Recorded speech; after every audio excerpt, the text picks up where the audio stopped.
This tutorial will illustrate some of the options available when modeling walls in ETABS, namely meshing, adding and opening, and assigning pier and spandrel labels. As discussed in the drawing tools Watch and Learn, there are a number of different ways to draw wall objects.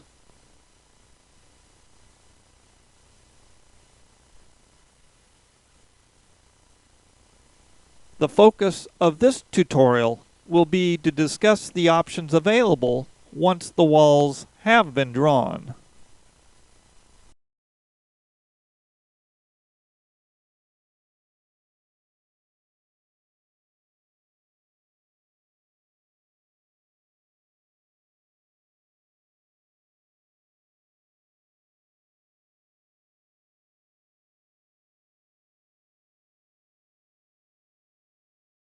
First, we will show some of the meshing options. We will select a wall object and then go to the Assign Shell Wall Auto Mesh Options command. The default setting is that the straight walls are not meshed. The physical object and the analytical element are the same. However, there may be times when meshing is desired, and ETABS allows the user to select the meshing. One option is to specify the number of vertical and horizontal elements.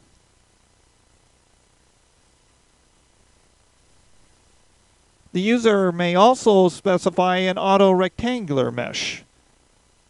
If we select another wall object and then this option, the Modify Show button shows that the mesh size is set to 4 feet. Here we will reduce it to 2 feet.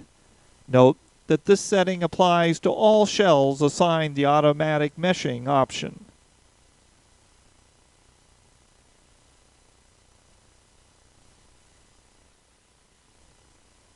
Note that the assignments are shown on the wall objects. If we go to the Set Display Options form, we can have the actual mesh displayed. Again, the default is no mesh, which typically gives good results due to the sophisticated finite element formulation of the wall objects. The good performance of the unmeshed walls can be observed by reviewing these side-by-side walls. On the left, we have meshed the wall objects into 2x2 elements, and on the right, we are using the unmeshed default settings. We have applied a 25 kip lateral load at the top of each wall. After running the analysis, a right click on a top joint shows that the wall on the left has a deflection of 0.020378 inches. And the wall on the right a deflection of 0.019619 inches, a difference of only about 3%, well within engineering tolerances. However, there are cases where proper meshing is very important, such as modeling walls with discontinuities. Here we have a planar wall with an offset at the first level.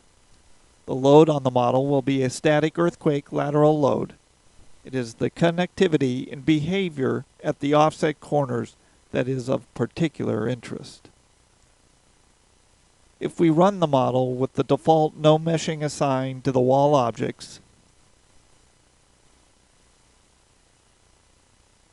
we see that the structure is unstable. This is not an appropriate model. To rectify this situation, we will modify the model in 2 different ways. In the first analysis, we will use a refined mesh with no edge constraints. This will be the standard for comparison. In the second model, we will use a semi-refined mesh with connectivity at the corners along with edge constraints. For the first analysis, select all of the wall objects and assign an internal mesh of 1x5.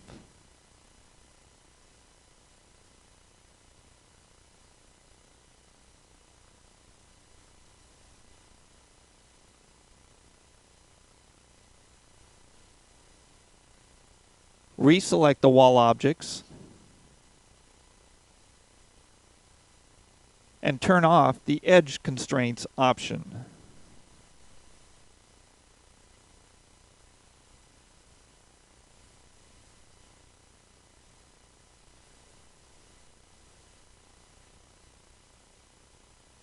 If we go to the Set Display Options command, we can view the mesh on screen. Note that the mesh lines up not only at the corners, but that all of the interior mesh lines are continuous. Next, we rerun the analysis, and a right-click on a top joint shows a displacement of 0.014. Note this for further reference.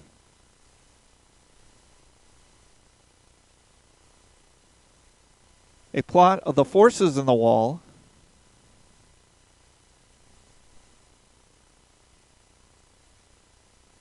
shows a pattern that seems appropriate with the expected concentrations around the corners. In the next analysis, we will use a mesh that does not line up in the interior region, but does provide connectivity at the corners. Select an object and assign edge constraints, making sure that the Apply to Full structure is checked. This will help to lock the mesh together in the interior of the wall where it does not align. Running the analysis this time gives a displacement that is approximately only 5% different than that for the refined mesh.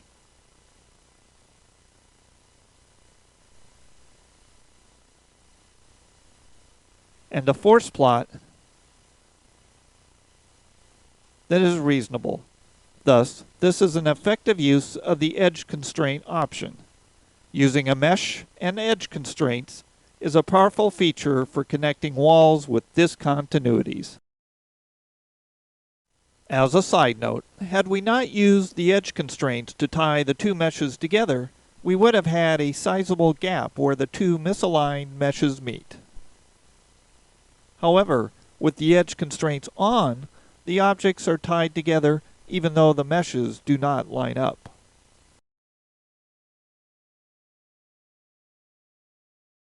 Next, we will show how to draw an opening in a wall object. This can easily be done using the Draw Wall Openings command.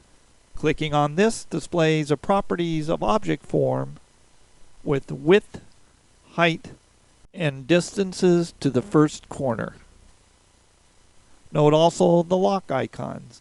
We will explain these in a moment. There are a number of ways this command can be used. The first can be done without entering any values in the properties of object form. Make sure that the locks are unlocked, and then click on the wall object that will have the opening. This displays the dimensioning lines. The next click locates the first corner of the opening. And the third click sets the opposite corner and finishes the opening. Note that the size of the opening is displayed in the properties of object form. If we lock the size dimensions of the opening just drawn, the first click on a wall object will again display the dimensioning lines, but the size of the opening is now fixed. A second click completes the drawing of the opening. Lastly, if we enter dimensions for the bottom left-hand corner of the opening,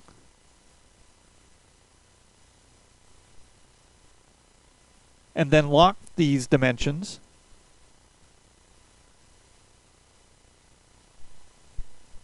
a single click on a wall object will draw the opening at the specified location, regardless of where we click on the wall. We could also unlock the width and height dimensions, but leave the corner position locked, which results in the starting corner being locked, but allows the size of the opening to be dynamically adjusted.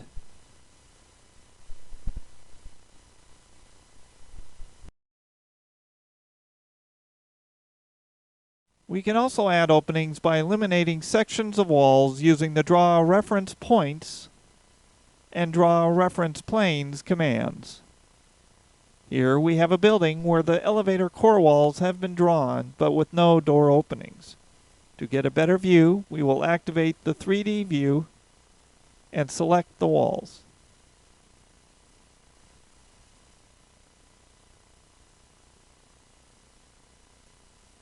We can then right-click away from the model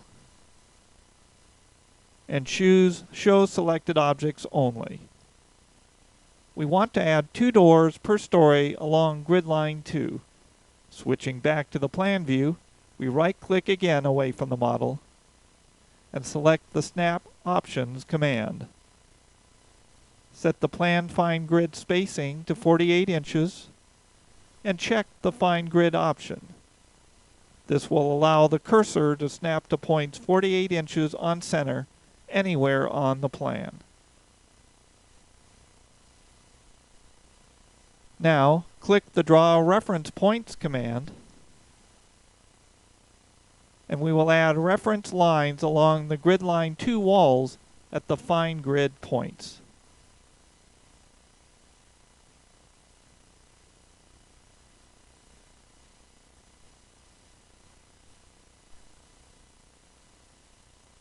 We can see these reference lines better if we switch to an elevation view.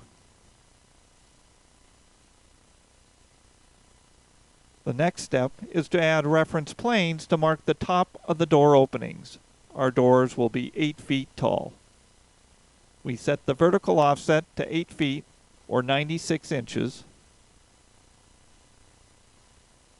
and click once at each story, starting at the base through story 4.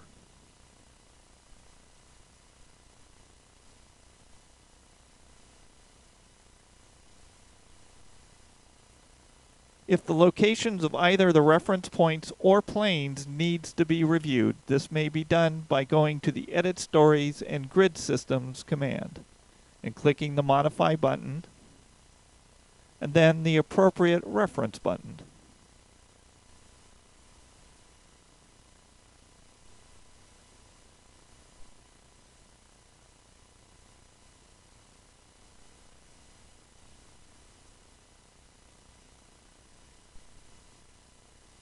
The next step is to divide the walls up into sections that match our reference lines and planes.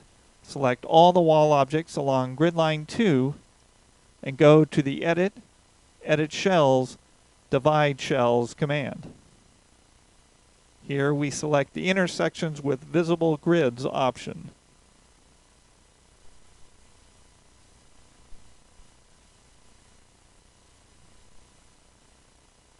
Now it is simply a matter of selecting the wall objects where the openings should be.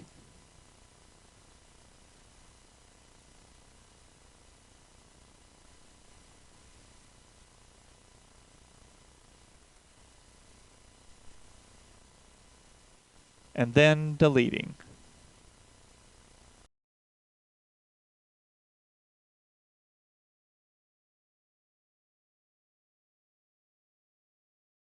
Next, we will assign pier and spandrel labels to the wall objects. These labels must be assigned before we can obtain either output forces or design the objects. Piers will report the forces and perform the design at the top and bottom of each object for each story. Spandrels, on the other hand, output the forces and the design at the left and right ends of the objects and not the top and bottom. Objects may be assigned both the pier and spandrel label, but no object may have more than one of each. There are many ways to arrange the labels, and we suggest you review the shear wall design manual for more details. A right click on a wall object shows that initially it is not assigned either a pier or spandrel label. To assign a pier label, simply select the wall objects and go to the Assign Shell Pier Label command. Here we can use an existing label or create a new label.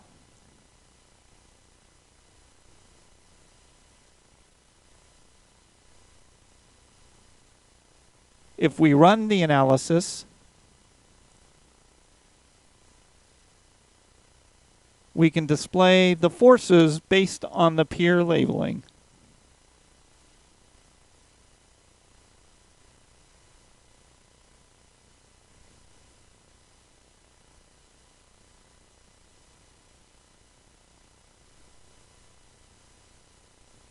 And then run the design.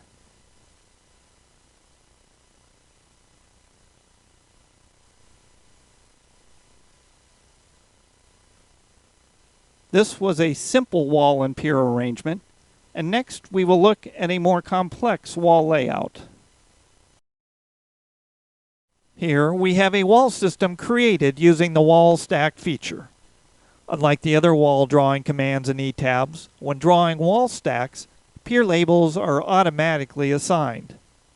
We can see the pier labels by going to the Set View options, and on the Other Assignments tab, clicking the Labels checkbox.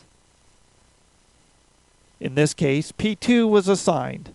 Note that the wall stack command assigns the same label to all walls in the stack. The analysis has already been run, so we can go straight to the shear wall design.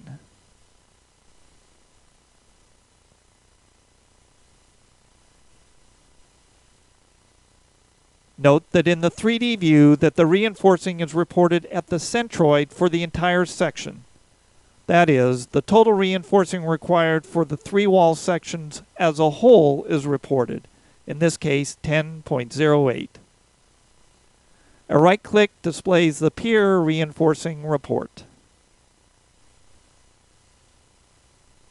However, it might be useful to know the reinforcing required in each of the 3 wall segments and not just the total.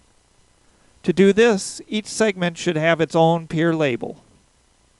We will assign the 2 vertical legs different pier labels.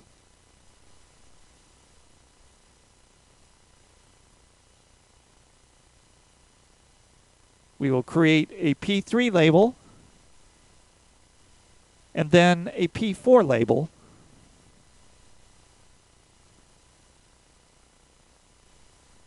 Assign them to the walls.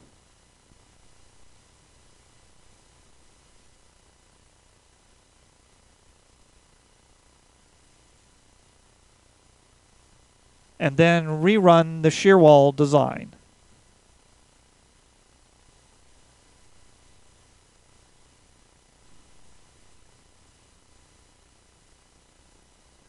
On the 3D view, we now have 3 different reinforcing values reported, 1 for each wall segment.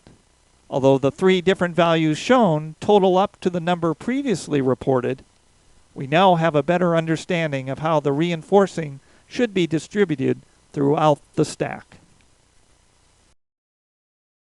Lastly, let's look at the pier labeling when openings are present. For this model, we are going to assume that we want the wall objects on the left of the openings assigned 1 pier label,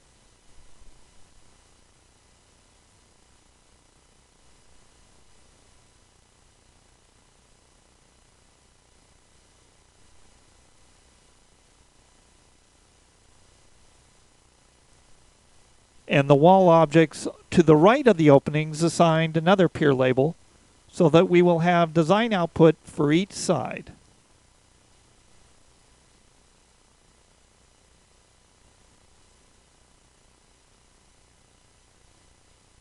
An alternative labeling scheme would have been to only assign pier labels to the wall objects that lie directly adjacent to the openings, so that reinforcing would be reported at the top and bottom of the openings. For the wall objects directly above and below the openings, we could assign another pier label, or a spandrel label, or both. In this case, we will apply a spandrel label, which will provide us design results for these shells in terms of spandrel behavior.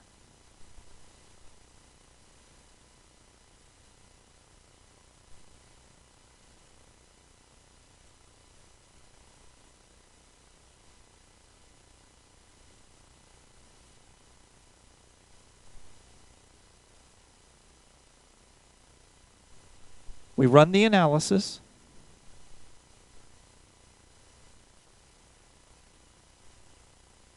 and then the shear wall design.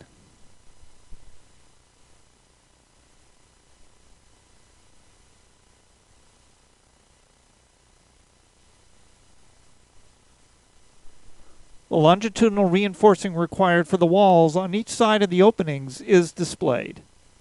If we go to the Design menu, we can display the spandrel reinforcing.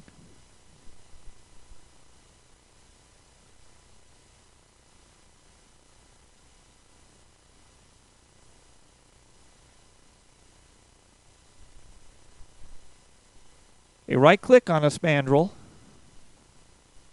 displays a report showing the particulars of the spandrel design. With design complete, we can go one step further by running detailing. Based on the design reinforcement calculated and the detailing parameters, schematic drawings are generated.